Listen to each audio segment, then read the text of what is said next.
Hello, ನಮಸ್ತೆ ಎಲ್ರಿಗೂ. ಎಲ್ಲ ಹೇಗಿದ್ರಾ? ಚೆನ್ನಾಗಿದ್ರಾ ಅನ್ಕೋತೀನಿ. ನಾನು ಚೆನ್ನಾಗಿದ್ದೀನಿ. ನಾನು ನಿಮ್ಮ ವೀಣಾ ಸುರೇಶ್. ಎಲ್ಲರಿಗೂ ನನ್ನ ಕಾರ್ಯಕ್ರಮವಾದ ಕಥಾಸರಣಿ ರಾಗಸುದೆ ಜೊತೆ ಕಾರ್ಯಕ್ರಮಕ್ಕೆ ಆತ್ಮೀಯ ಸ್ವಾಗತ. ನೋಡ್ತಾ ಇರೋರು, ಕೇಳ್ತಾ ಇರೋರು ಎಲ್ಲರೂ ತಪ್ಪದೆ ಸಬ್ಸ್ಕ್ರೈಬ್ ಮಾಡ್ಕೊಳ್ಳಿ. ಹಾಗೆ ಲೈಕ್ಸು, ಕಮೆಂಟ್ಸು ಕೊಡೋದನ್ನು ಮರಿಬೇಡಿ. ಹಾಗೆ ಕೆಲವು ಪ್ರಾಡಕ್ಟ್ಸ್ಗಳನ್ನು ಆ್ಯಡ್ ಮಾಡಿರ್ತೀನಿ. ಬೇಕಾದರೆ ನೀವು ಆರ್ಡರ್ ಮಾಡ್ಕೋಬೋದು. ಆ ದಿನ ಕೂಡ ಹಿಂಗೆ ಆಡಿದ್ರಲ್ವಾ ಸಾಮ್ರಾಟ್ರು. ಅವತ್ತು ಕೂಡ ಇವತ್ತಿನ ಹಂಗೆಯ ಕೈಗೆ ಗಾಯ ಮಾಡ್ಕೊಂಡಿದ್ರು. ಪರಮಾತ್ಮನ ಕೂಡ ಬಿಟ್ಕೊಂಡಿದ್ರೇನೋ. ಹಂಗಾರೆ ಎಲ್ಲ ಹೊಟ್ಟೆಯಾಗಿರೋ ಪರಮಾತ್ಮನ ಮಹಿಮೆ. ಅದಕ್ಕೆಯ ನನ್ನ ನನ್ನ ಹಂಗೆ ಮುದ್ದಿಸಿದ್ದವರು. ನಾನು ಏನೇನೋ ಯೋಚಿಸೋದು ತಪ್ಪು. ಅಯ್ಯೋ, ಹಂಗಾರೆ ಇವತ್ತು ಮತ್ತೆ ಜ್ವರ ಬಂದದೇನೋದವರೆಗೆ ಗಾಯ ಬೇರೆ ಆಗದಲ್ವಾ ಕೈಗೆ. ಅವನ ಬಗ್ಗೆ ಯೋಚಿಸುವುದು ಬೇಡ ಎಂದು ಎಷ್ಟು ಅಂದುಕೊಂಡರೂ ಪದೇ ಪದೇ ಅವನ ಮುಖವೇ ನೆನಪಾಗಿ ಚಡಪಡಿಸುವಂತಾಗುತ್ತಿತ್ತು ಹುಡುಗಿಗೆ. ಜಾನಿ ಬಂದ. ಜಾನಿ, ಎಲ್ರೂ ಮೋಸ ಕಣೋ. ನನಗೆ ನನಗೆ ಅವಳು ಅವಳು ಬೇಕು ಕಣೋ ಜಾನಿ, ಬೇಕೇ ಬೇಕು. ನೋಡು, ನನ್ನ ಬಿಟ್ಟು ಹೋಗ್ಬಿಟ್ಲು. ಬೇಡಿಕೊಂಡೆ ಕಣೋ, ಹೋಗಬೇಡ ನನ್ನ ಬಿಟ್ಟು ಅಂತ. ಹ್ಞೂ, ನನ್ನ ಮೇಲೆ ಚೂರು ಕನಿಕರ ತೋರಲೇ ಇಲ್ಲ ಅವಳು. ನನ್ನ ನನ್ನ ಬಿಟ್ಟು ಹೊರಟೇ ಹೋದ್ಲು. ಪ್ಲೀಸ್ ಪ್ಲೀಸ್ ಕಣೋ ಜಾನಿ, ನನಗೆ ಅವಳು ಬೇಕು ಕಣೋ. ಅಮ್ಮ, ಸಂಕಟ, ನೋವು. ನಶೆಯಲ್ಲಿ ಮಲಗಿದ್ದಲ್ಲಿಯೇ ತಲೆಯನ್ನು ಅತ್ತಿತ್ತ ಹೊರಳಿಸುತ್ತಾ ಬಡಬಡಿಸುತ್ತಿದ್ದ ಆಯುಷ್. ಅವನ ತಲೆ ಬುಡವಿಲ್ಲದ ಮಾತು ಕೇಳಿ ಅನುಮಾನದಿಂದ ಅವನ ತಲೆಯ ಹತ್ತಿರ ಬಂದು ಕುಳಿತಿದ್ದ ಜಾನಿ. ಏನು ಈ ಅಣ್ಣ ಹೀಗೆ ಎಲ್ಲ ಮಾತಾಡ್ತಾ ಉಂಟಲ್ಲ? ಎಂತ ಹೇಳ್ತಾ ಉಂಟು ಈ ಅಣ್ಣ? ಯಾರು ಬೇಕು ಅಂತ ಹೇಳ್ತಾ ಉಂಟು ಮಾರಯ್ಯ ಇದು? ಎಂತ ಆಗ್ತಾ ಉಂಟು ಈ ಅಣ್ಣಂಗೆ? ಜ್ವರ ಗಿರ ಎಂಥದೋ ಬಂತ ಎಂತ? ನೋಡಿಯೇ ಬಿಡ್ತೇನೆ. ಕೈಗೆ ಬೇರೆ ಪೆಟ್ಟು ಮಾಡಿಕೊಂಡು ಉಂಟು.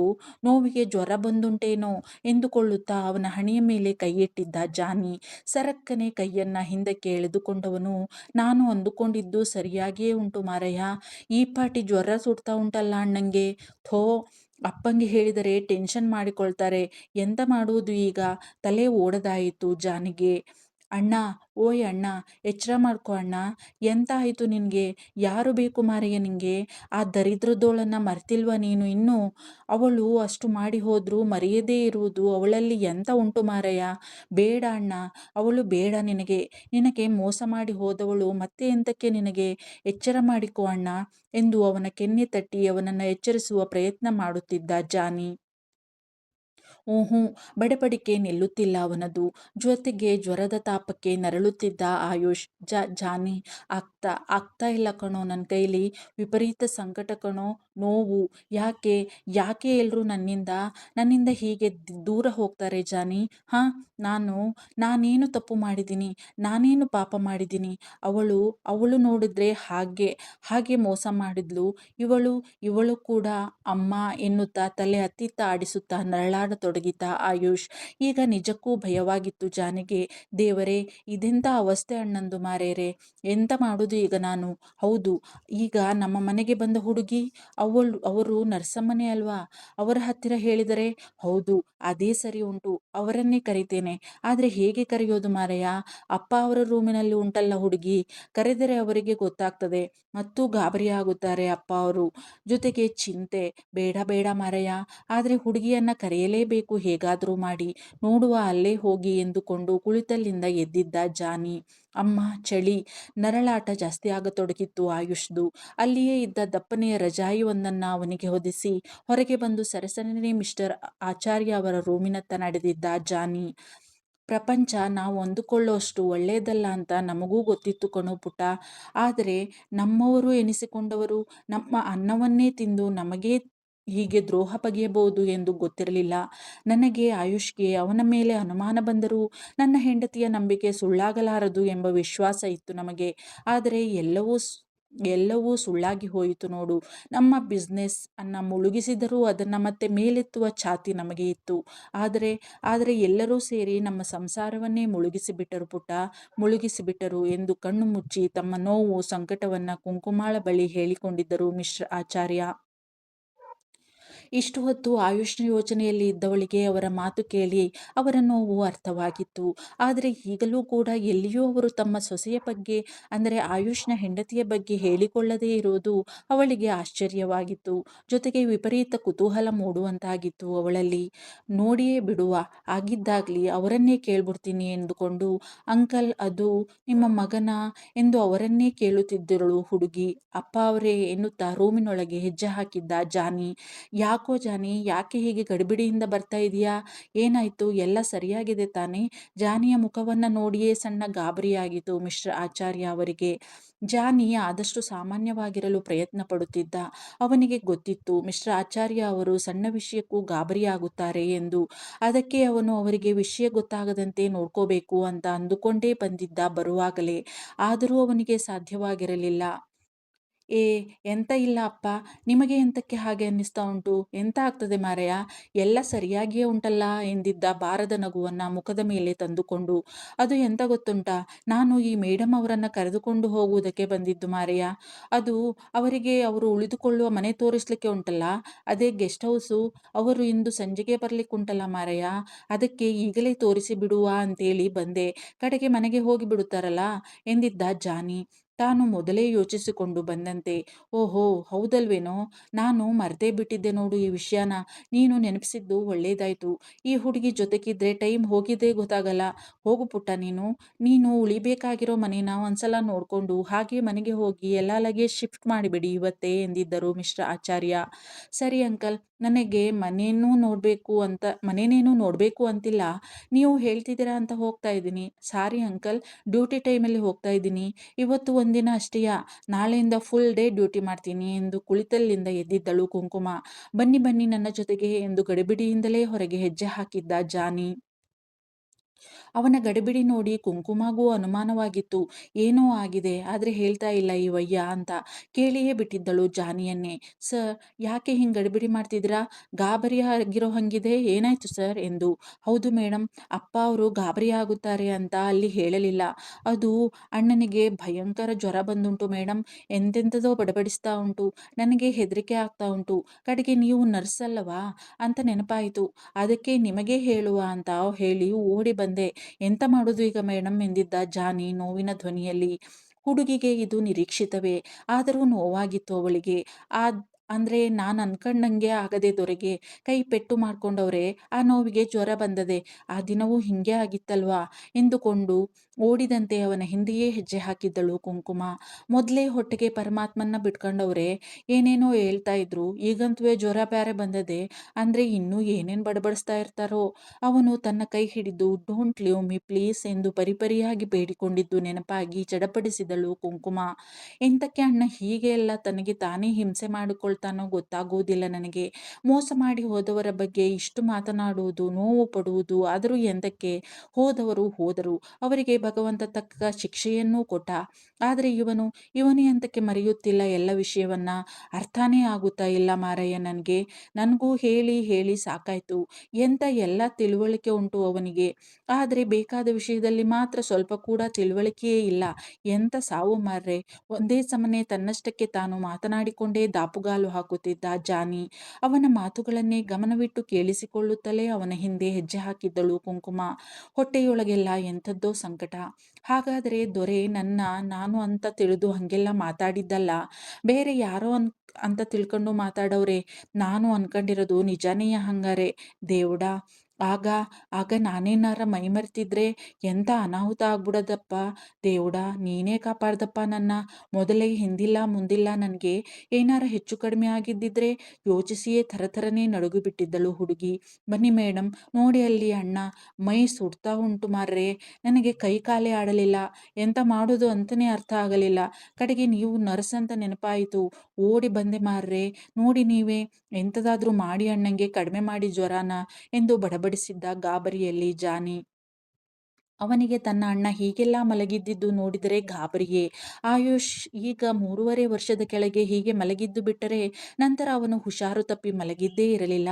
ಅದಕ್ಕೆ ಈ ಗಾಬರಿ ಜಾನಿಗೆ. ಸರಸರನೆ ಆಯುಷ್ನ ಬಳಿಗೆ ಹೋದವಳು ಅವನ ಹಣೆ ಕತ್ತಿನ ಮೇಲೆ ಕೈಯಿಟ್ಟಿದ್ದಳು. ಕುಂಕುಮ ಮೈ ಕೆಂಡದಂತೆ ಸುಡುತ್ತಿತ್ತು. ಅವನ ಎಣ್ಣೆಗೆಂಪು ಬಣ್ಣದ ಆಕರ್ಷಕ ಮುಖವೆಲ್ಲ ಜ್ವರದ ತಾಪಕ್ಕೆ ಬಸವಳಿದು ಹೋದಂತಿತ್ತು. ಅವನನ್ನು ಆ ಸ್ಥಿತಿಯಲ್ಲಿ ನೋಡಿ ಅಯ್ಯೋ ಎನಿಸಿತು ಹುಡುಗಿಗೆ. ಸರ್, ಜ್ವರ ತುಂಬ ಇರೋ ಹಂಗಿದೆ. ನಾನು ಒಂದು ಇಂಜೆಕ್ಷನ್ ಬರೆದು ಕೊಡ್ತೀನಿ, ತಂದು ಬಿಡಿ, ಈಗಲೇ ಹಾಕಿ ಬಿಡ್ತೀನಿ. ಅದಕ್ಕೂ ಮೊದಲು ಒಂದು ತಟ್ಟೆಯಲ್ಲಿ ಸ್ವಲ್ಪ ತಣ್ಣೀರು ಹಾಕಿ ಒಂದು ಸ್ವಚ್ಛ ಬಟ್ಟೆ ತಂದು ಕೊಡಿ. ನೀವು ಬರೋವರೆಗೂ ತಣ್ಣೀರಿನ ಪಟ್ಟಿ ಹಾಕ್ತೀನಿ ಇವರಿಗೆ. ಒಂದು ಬುಕ್ ಪೆನ್ನು ಕೊಡಿ, ಇಂಜೆಕ್ಷನ್ ಬರೆದು ಕೊಡ್ತೀನಿ. ಆಮೇಲೆ ಬೇಕಾದರೆ ನಿಮ್ಮ ಫ್ಯಾಮಿಲಿ ಡಾಕ್ಟರ್ಗೆ ಕಾಲ್ ಮಾಡಿ ಎಂದಿದ್ದಳು ಅಲ್ಲಿಯೇ ನಿಂತು ಗಾಬರಿಯಿಂದ ನೋಡುತ್ತಿದ್ದ ಜಾನಿಯ ಹತ್ತಿರ. ಕಡಿಮೆ ಆಗ್ತದೆ ಅಲ್ವಾ ಅಣ್ಣನಿಗೆ? ನಾನು ಆಗಲೇ ನಮ್ಮ ಡಾಕ್ಟರಿಗೆ ಫೋನು ಮಾಡಿದ್ದೆ ಮಾರ್ರೆ. ಅವರು ಇಲ್ಲವಂತೆ ಊರಿನಲ್ಲಿ. ಅದಕ್ಕೆ ನನಗೆ ಗಾಬರಿಯಾಗಿದ್ದು. ಸದ್ಯ ನೀವಾದರೂ ಇದಿರಲ್ಲ, ಅದೇ ಸಮಾಧಾನ ನನಗೆ. ಇರಿ, ನಿಮಗೆ ಪೆನ್ನು ಪಟ್ಟಿ ಕೊಟ್ಟು ಕಡೆಗೆ ನೀರು ತರ್ತೇನೆ ಎಂದವನೇ ಅಲ್ಲಿಯೇ ವಿನ್ಯಾಸ್ ಅಲ್ಲಿಯೇ ಆಯುಷ್ನ ಕಬೋರ್ಡ್ರಾದಲ್ಲಿ ಇದ್ದ ಪೆನ್ನು ಬುಕ್ ತೆಗೆದು ಅವಳಿಗೆ ಕೊಟ್ಟು ಸರಸರನೆ ನೀರು ತರಲು ನಡೆದಿದ್ದ ಜಾನಿ. ಮಲಗಿದ್ದವನನ್ನೇ ನೋಡಿದ್ದಳು ಹುಡುಗಿ ಕನಿಕರದಿಂದ. ಬಾಡಿದ ಅವನ ಮುಖವನ್ನು ನೋಡಿದವಳಿಗೆ ವಿಪರೀತ ನೋವಾಗಿತ್ತು. ನೋವಿಗೆ ಆಗಾಗ ಮುಖ ಕಿವುಚುತ್ತಿದ್ದ ಅತ್ತಿತ್ತ ತಲೆ ಆಡಿಸುತ್ತಾ, ಅಮ್ಮ, ನಾನು ನಾನು ಬಂದ್ಬಿಡ್ತೀನಮ್ಮ. ಬೇಡ, ಬೇಡ, ಬೇಡ, ನನ್ನ ಬಿಟ್ಟು ಹೋಗ್ಬೇಡಿ ಅಮ್ಮ. ಅಕ್ಕ, ಒಂಟಿ ಆಗ್ಬಿಡ್ತೀನಿ ನಾನು. ಅವಳು ಅವಳು ನನಗೆ ಬೇಕು, ಬೇಕೇ ಬೇಕು ಅಮ್ಮ. ಸಂಕಟ ಏನೇನೋ ಒಂದಕ್ಕೊಂದು ಸಂಬಂಧವೇ ಇಲ್ಲದಂತೆ ಮಾತನಾಡುತ್ತಾ ವಿಪರೀತ ನರಳತೊಡಗಿದ್ದ ಆಯುಷ್. ಸರ್, ಸರ್, ಇಲ್ಲಿ ನೋಡಿ ಸರ್, ಎಚ್ಚರ ಮಾಡ್ಕೊಳ್ಳಿ ಸರ್. ಅವನ ತಲೆಯ ಬುಡಕ್ಕೆ ಬಂದು ಕುಳಿತು ಅವನ ಹಣೆಯ ಮೇಲೆ ಕೈಯಿಟ್ಟು ಅವನು ತಲೆಯನ್ನು ಅತ್ತಿತ್ತ ಹೊರಳಾಡದಂತೆ ನಿಲ್ಲಿಸುವ ಪ್ರಯತ್ನ ಮಾಡುತ್ತಿದ್ದಳು ಹುಡುಗಿ. ನಿಧಾನಕ್ಕೆ ಕಣ್ಣು ಬಿಟ್ಟವನು ಅವಳನ್ನೇ ಕೆಲಕ್ಷಣ ದಿಟ್ಟಿಸಿ ಕಣ್ಣು ತುಂಬಿಕೊಂಡಿದ್ದ ಯಾಕೋ ಆಯುಷ್. ತನ್ನ ಹಣೆಯ ಮೇಲೆ ಇದ್ದ ಅವಳ ಕೈಯ ಮೇಲೆ ತನ್ನ ಕೈ ಹಾಕಿ ಅವಳ ಕೈಯನ್ನ ಗಟ್ಟಿಯಾಗಿ ಹಿಡಿದು ತನ್ನ ಎದೆಯ ಮೇಲೆ ಇಟ್ಟುಕೊಂಡಿದ್ದ ಆಯುಷ್ ಅದ್ಯಾವುದೋ ಮಾಯದಲ್ಲಿ. ನೀನು ನೀನು ಬಂದ. Please, please don't leave me. ನನ್ನ ಬಿಟ್ಟು ಹೋಗಬೇಡ ಪ್ಲೀಸ್. ನನಗೆ ನನಗೆ ನೀನು ಬೇಕು. I want you. ಅಮಲಿನಲ್ಲಿಯೇ ಏನೇನೋ ಹೇಳುತ್ತಿದ್ದ ಅವನು. ಅವಳಿಗೆ ಏನು ಹೇಳಬೇಕು, ಏನು ಮಾಡಬೇಕು ಎಂದೇ ತಿಳಿಯದ ಪರಿಸ್ಥಿತಿ. ಅವನು ಜ್ವರದ ತಾಪದಲ್ಲಿ ಏನೇನೋ ಹಲಬುತ್ತಿದ್ದಾನೆ ಎಂದು ಗೊತ್ತಿದ್ದರೂ ಏನೂ ಅರಿಯದ ಭಾವನೆಗಳ ಸಂಘರ್ಷ ಅವಳ ಎದೆಯೊಳಗೆ. ಅವನ ಸ್ಪರ್ಶ, ಮಾತು ಎಲ್ಲವೂ ಅವಳಲ್ಲಿ ಏನೇನೋ ಆಸೆಗಳನ್ನು ಹುಟ್ಟುಹಾಕುತ್ತಿದ್ದವು. ಆದರೆ ಅವನ ಮಾತುಗಳು ನನ್ನ ಕುರಿತಾಗಿ ಅಲ್ಲ ಎಂದು ಅವಳ ಬುದ್ಧಿ ಅವಳನ್ನು ಎಚ್ಚರಿಸುತ್ತಿತ್ತು. ಆದರೂ ಅವನಿಂದ ದೂರ ಸರಿಯಲು ಸಾಧ್ಯವಾಗಲಿಲ್ಲ. ಅವಳಿಂದ ಯಾಕೋ ಈ ದೊರೆ ಅದ್ಯಾರನ್ನ ಹಿಂಗೆಲ್ಲ ಬೇಡ್ಕತಾವ್ರೋ. ಆದರೆ ನನಗೆ ನನಗೆ ಯಾಕೆ ಹಿಂಗೆಲ್ಲ ಅನ್ನಿಸ್ತಾ ಇದೆ. ಯಾಕೋ ಇವರ ನೋವನ್ನು ನೋಡೋಕ್ಕಾಯ್ತಾ ಇಲ್ಲ ನನ್ನ ಕೈಲಿ. ಯಾವಾಗಲೂ ಇವರು ಗುರ್ರ ಅನ್ಕೊಂಡು ಖಡಕ್ಕಾಗೇ ಇದ್ರೇನೆ ಚಂದ. ಹಾಗೇ ಇರಲಿ ಎಂದುಕೊಂಡವಳು ಜಾನಿ ಬರುವ ಹೊತ್ತಾಯಿತು ಎಂದು ನೆನಪಾಗಿ ಅವನ ಕೈಯಿಂದ ತನ್ನ ಕೈಯನ್ನು ಬಿಡಿಸಿಕೊಳ್ಳಲು ಪ್ರಯತ್ನಿಸಿದಳು. ಎಷ್ಟು ಗಟ್ಟಿಯಾಗಿ ಹಿಡಿದಿದ್ದನೆಂದರೆ ಅವನು ಹಿಡಿದ ಜಾಗ ಕೆಂಪಗಾಗಿ ಹೋಗಿತು. ತೆಗೆದುಕೊಳ್ಳಿ ಮೇಡಮ್ ನೀರು. ನೀವು ತಣ್ಣೀರು ಪಟ್ಟಿ ಹಾಕುತ್ತಾ ಇರಿ, ನಾನು ಹೋಗಿ ಇದನ್ನು ತೆಗೆದುಕೊಂಡು ಬರ್ತೇನೆ ಆಯಿತಾ ಎಂದವನೇ ಅಲ್ಲಿಯೇ ಅವಳು ಬರೆದು ಇಟ್ಟಿದ್ದ ಚೀಟಿಯನ್ನು ಎತ್ತಿಕೊಂಡು ಹೊರ ನಡೆದಿದ್ದ ಜಾನಿ. ಅವಳು ಅವನ ಹಣೆಗೆ ತಣ್ಣೀರನ ಪಟ್ಟಿ ಹಾಕುತ್ತಾ ಅವನ ಬಡಬಡಿಕೆ ಸಂಕಟವನ್ನು ನೋಡುತ್ತಾ ಆಗಾಗ ಕಣ್ಣೀರು ಹಾಕುತ್ತಿದ್ದಳು. ಅವಳು ಯಾವ ಹುಡುಗಿಯೋ ಏನೋ, ಹೆಂಡ್ತಿನೇ ಇರ್ತಾಳೆ. ಪುಣ್ಯ ಮಾಡೋಳೆ ಬಿಡು. ಸಾಮ್ರಾಟ್ರೇ ಅವಳನ್ನು ಈ ಮಟ್ಟಿಗೆ ಹಚ್ಚಿಕೊಂಡಿದ್ದಾರೆ ಎಂದರೆ ಅದು ಅವಳ ಪುಣ್ಯ ಅಲ್ಲದೆ ಮತ್ತೇನು. ಅವಳು ಇಲ್ಲವೇ ಹಂಗಾರೆ ಎಲ್ಲಿ ಹೋಗಿರ್ಬೋದು ಅಂತ. ಜಾನಿ ಸರ್ ಏನೋ ಮೋಸ ಅದು ಇದು ಅಂತ ಏನೇನೋ ಹೇಳ್ತಾ ಇದ್ರಲ್ಲ, ಅವಳು ಮೋಸ ಮಾಡ್ಬಿಟ್ಟು ಹೋಗವಳ. ಅದು ಒಂದು ಮಗು ಆದಮೇಲೆ ಆ ಪುಟ್ಟ ಕಂದನನ್ನು ಬಿಟ್ಟು ಹೋಗಲು ಮನಸ್ಸಾದರೂ ಹೇಗೆ ಬಂತು ಅವಳಿಗೆ. ಯೋಚಿಸುತ್ತಲೇ ಅವನ ಹಣೆಯ ಮೇಲೆ ತಣ್ಣೀರಿನ ಪಟ್ಟಿ ಆಗಾಗ ಬದಲಿಸುತ್ತಾ ಕುಳಿತಳು ಹುಡುಗಿ. ಅಷ್ಟಕ್ಕೂ ಅವಮ್ಮ ಯಾಕೆ ಇಂಥ ಮನ್ಮಥನಂತ ಗಂಡನನ್ನು ಬಿಟ್ಟು ಹೋಗ್ತಾಳೆ. ಶ್ರೀಮಂತ, ದೊಡ್ಡ ಬಿಸ್ನೆಸ್, ಅರಮನೆಯಂಥ ಬಂಗಲೆ, ಮುದ್ದಾದ ಬಂಗಾರದಂಥ ಮಗು ಎಲ್ಲರನ್ನ ಬಿಟ್ಟು ಹೋಗ್ತಾಳೆ. ಅವಳಿಗೇನು ತಲೆ ಕೆಟ್ಟಿದ್ಯಾ? ಯಾರ್ಯಾರ ಮನಸ್ಸು ಹೆಂಗೆಂಗಿರ್ತದೋ ಯಾರಿಗೆ ಗೊತ್ತು ಅಲ್ವಾ. ಆ ಅವಮ್ಮನ ಮನಸ್ಸಿನಲ್ಲಿ ಅದೇನಿತ್ತೋ ಅದಕ್ಕೆಯ ಮತ್ತೆ ಇಂಥ ಸಂಸಾರನ ಬಿಟ್ಬಿಟ್ಟು ಹೊಂಟೋಗವಳೆ. ಪಾಪ ದೊರೆ ಆ ಅವಮ್ಮನ ನೆನಪಿನಾಗೆ ಕೊರಗ್ತಾವ್ರೇನೋ. ಅದ್ಯಾಕೋ ಕರುಳು ಹಿಂಡಿದಂತಾಗಿತ್ತು ಅವಳಿಗೆ. ಅವನ ಮನಸ್ಸಿನಲ್ಲಿ ತಾನಿಲ್ಲ ಎಂದೋ ಅಥವಾ ಅವನು ಬೇರೆ ಯಾರನ್ನೋ ತನ್ನ ಮನಸ್ಸಿನಲ್ಲಿಟ್ಟುಕೊಂಡು ಆರಾಧಿಸುತ್ತಾನೆ ಎಂದೋ ಅದು ಅವಳಿಗೂ ತಿಳಿದಿಲ್ಲ. ನನಗೆ ನನಗೆ ನೀನು ಬೇಕು. ಬೇಕೇ ಬೇಕು. ಪ್ಲೀಸ್ ನನ್ನ ಬಿಟ್ಟು ಹೋಗಬೇಡ. Please don't leave me. I I love you. I really love you. ಹೋಗಬೇಡ ಪ್ಲೀಸ್. ಹಸಿವಾಗ್ತಾ ಇದೆ. ಅವನ ಬಡಬಡಿಕೆ ಇನ್ನೂ ಹೆಚ್ಚಾಗಿತ್ತು. ಅವಳಿಗೆ ಯಾಕೋ ಕಣ್ತುಂಬಿ ಬಂದಿತ್ತು ಅವನ ನರಳಾಟ, ಬಡಬಡಿಕೆ ನೋಡಿ. ಎಷ್ಟು ಆಸ್ತಿ ಪಾಸ್ತಿ ಹಣ ಅಂತಸ್ತು ಇದ್ರೇನು ಸಾಮ್ರಾಟರಿಗೆ ಸುಖ ನೆಮ್ಮದಿನೇ ಇಲ್ಲ ಪಾಪ. ಮಗಳ ಮುಖ ನೋಡಿ ಬದುಕ್ತಾವ್ರೆ ಅನ್ಸುತ್ತೆ. ಹೊಟ್ಟೆ ತುಂಬ ಊಟ, ಕಣ್ತುಂಬ ನಿದ್ದೆ ಮಾಡಿ ಯಾವ ಕಾಲವಾಯಿತೋ ಇವರು. ಮೃಷ್ಟಾನ್ನ ಭೋಜನ ಮಾಡುವವರು ಹಸಿವು ಅಂತ ಹೇಳ್ತಿದ್ದಾರಲ್ಲ, ಏನು ಹೇಳಬೇಕು ಇವರ ಅದೃಷ್ಟಕ್ಕೆ. ನನಗೆ ಇಷ್ಟು ನೋವಾಯ್ತಾ ಇದೆ ಅಂದರೆ ಪಾಪ ಅಂಕಲ್ಗೆ ಮಗನ ಸ್ಥಿತಿ ಗೊತ್ತಾದರೆ ಎಷ್ಟು ನೋವು ಪಟ್ಕೋಬೇಡ. ಕೆನ್ನೆಗೆ ಇಳಿದಿದ್ದ ಕಣ್ಣೀರನ್ನು ಒರೆಸಿಕೊಂಡು ಅವನ ಹಣ್ಣೆಯ ಮೇಲಿನ ತಣ್ಣೀರಿನ ಪಟ್ಟಿಯನ್ನು ಬದಲಾಯಿಸಿದಳು ಕುಂಕುಮ. ತಂದಿದ್ದೇನೆ ನೋಡಿ ನೀವು ಹೇಳಿದ ಇಂಜೆಕ್ಷನ್ನ. ಅಣ್ಣ ಹೇಗೆ ಉಂಟು ಈಗ? ಬಡಬಡಿಕೆ ನಿಂತಿತಾ? ಕಡಿಮೆ ಆಗ್ತದೆ ಅಲ್ವಾ ಅಣ್ಣಂಗೆ ಎಂದಿದ್ದ. ಆಗ ತಾನೇ ಮೆಡಿಕಲ್ ಸ್ಟೋರಿನಿಂದ ಇಂಜೆಕ್ಷನ್ ತಂದ ಜಾನಿ. ಸರಸರನೆ ಕಣ್ಣೀರು ಒರೆಸಿಕೊಂಡವಳು. ತಂದ್ರಾ ಸರ್? ಏನೂ ಆಗಲ್ಲ, ಇದನ್ನು ಕೊಟ್ಟರೆ ವಾಸಿಯಾಗುತ್ತೆ ಅವರಿಗೆ. ಕೈಗೆ ಗಾಯ ಮಾಡ್ಕೊಂಡಿದ್ದಾರಲ್ಲ, ಅದರ ನೋವಿಗೆ ಜ್ವರ ಬಂದಿರುತ್ತೆ ಎನ್ನುತ್ತಾ ಇಂಜೆಕ್ಷನ್ ಟ್ಯೂಬ್ ತೆಗೆದು ಅವನ ಕೈ ತೋಳಿಗೆ ಚುಚ್ಚಿದ್ದಳು ಹುಡುಗಿ ಅವನ ಮುಖವನ್ನೇ ನೋಡುತ್ತಾ. ಇಂಜೆಕ್ಷನ್ ಚುಚ್ಚಿದ್ದ ನೋವಿಗೆ ಮುಖ ಕಿವುಚಿದ್ದ ಆಯುಷ್. ಇನ್ನೊಂದು ಸ್ವಲ್ಪ ಹೊತ್ತಿಗೆ ಜ್ವರ ಬಿಡುತ್ತೆ ಅವರಿಗೆ, ಏನೂ ಆಗಲ್ಲ, ಚಿಂತೆ ಮಾಡಬೇಡಿ. ನಾನು ಇನ್ನು ಹೊರಡ್ತೀನಿ, ಇಲ್ಲೇ ಬರ್ತೀನಿ ನಾನು. ಮೊದಲಿದ್ದ ಮನೆಯನ್ನ ಖಾಲಿ ಮಾಡಿಕೊಂಡು ಪುಟ್ಟಿನ ಇವರ ಹತ್ತಿರ ಬಿಡಬೇಡಿ. ಜ್ವರ ಇದೆಯಲ್ಲ ಇವರಿಗೆ, ಅಲ್ಲೇ ಇರಲಿ ಅಂಕಲ್ ಹತ್ತಿರ. ನಾನು ಬಂದಮೇಲೆ ನಾನೇ ಅವಳನ್ನು ನನ್ನ ಹತ್ತಿರ ಇಟ್ಕೋತೀನಿ ಎಂದಿದ್ದಳು ಕುಂಕುಮ. ಹುಡುಗಿಯ ಧೈರ್ಯ, ಅವಳ ನಡವಳಿಕೆ, ಅವಳ ಸಮಯೋಚಿತ ಸಲಹೆ ಎಲ್ಲವನ್ನ ಕೇಳಿದವನು ಅವಳ ಬುದ್ಧಿಗೆ ಮನದಲ್ಲೇ ಮೆಚ್ಚಿದ್ದ ಜಾನಿ. ಹುಡುಗಿ ಸಣ್ಣ ವಯಸ್ಸಿನವಳಾದರೂ ತಿಳುವಳಿಕೆ ಬಹಳ ಇದೆ. ಸುಮ್ಮನೆ ಅಣ್ಣ ಇವಳನ್ನು ಇಲ್ಲಿಗೆ ಇಷ್ಟು ಕಷ್ಟಪಟ್ಟು ಕರೆದುಕೊಂಡು ಬಂದಿರುತ್ತಾರ, ಮತ್ತೆ ಎಲ್ಲವನ್ನ ನೋಡಿಯೇ ಕರೆದುಕೊಂಡು ಬಂದಿರುತ್ತಾರೆ. ನನಗೆ ಈಗ ನೆಮ್ಮದಿ ಆಯಿತು ನೋಡು ಮಾರಾಯ ಎಂದುಕೊಂಡ. ಸರ್ ಸರ್ ಏನು ಯೋಚನೆ ಮಾಡ್ತಾ ಇದ್ದೀರಾ? ಏನೂ ಭಯ ಇಲ್ಲ ಈಗ. ಇನ್ನೊಂದು ಸ್ವಲ್ಪ ಹೊತ್ತು ಅಷ್ಟೇ. ಅವರಿಗೆ ಎಚ್ಚರ ಆಗುತ್ತೆ. ಆಗ ಏನಾದರೂ ತಿನ್ನೋಕೆ ಗಂಜಿನೋ ಜ್ಯೂಸೋ ಎಳನೀರೋ ಕೊಡಿ. ಏನೂ ಸರಿಯಾಗಿ ತಿಂದಿಲ್ಲ ಅನಿಸುತ್ತೆ. ಎಲ್ಲ ಸರಿ ಹೋಗುತ್ತೆ. ನಾನಿದ್ದೀನಲ್ಲ, ಮತ್ತೆ ಬರ್ತೀನಿ ಆಯಿತಾ? ಹೆಂಗೂ ಇಲ್ಲೇ ಕಾಯಂ ಆಗಿರ್ತೀನಲ್ಲ ಇನ್ಮುಂದೆ ಎಂದು ಜಾನಿಗೆ ಧೈರ್ಯ ಸಮಾಧಾನ ಹೇಳಿದ್ದಳು ತನ್ನಿಂದ ಆದಷ್ಟು ಹುಡುಗಿ. ನೀವು ಇರುವಾಗ ನನಗೆ ಅಂತ ಸಹ ಹೆದರಿಕೆ ಇಲ್ಲ ಮಾರೇರೆ. ನೀವು ಹೊರಡಿ ಆಯಿತಾ? ನಾನು ನೋಡಿಕೊಳ್ತೇನೆ ನೀವು ಬರುವವರೆಗೂ ಅಣ್ಣನನ್ನ. ಬೇಗ ಬನ್ನಿ ಆಯಿತಾ ಎಂದಿದ್ದ ಜಾನಿ. ಸರಿ ಎಂಬಂತೆ ತಲೆಯಾಡಿಸಿ ಆಯುಷ್ನ ಮುಖವನ್ನೇ ಒಮ್ಮೆ ದೀರ್ಘವಾಗಿ ನೋಡಿ ಅಲ್ಲಿಂದ ಹೊರ ನಡೆದಿದ್ದಳು. ಆಗ ತಾನೇ ರಿಂಗಣಿಸುತ್ತಿದ್ದ ಫೋನ್ ಕಾಲ್ ಎತ್ತಿ ಕಿವಿಗೆ ಇಟ್ಟು ಕುಂಕುಮ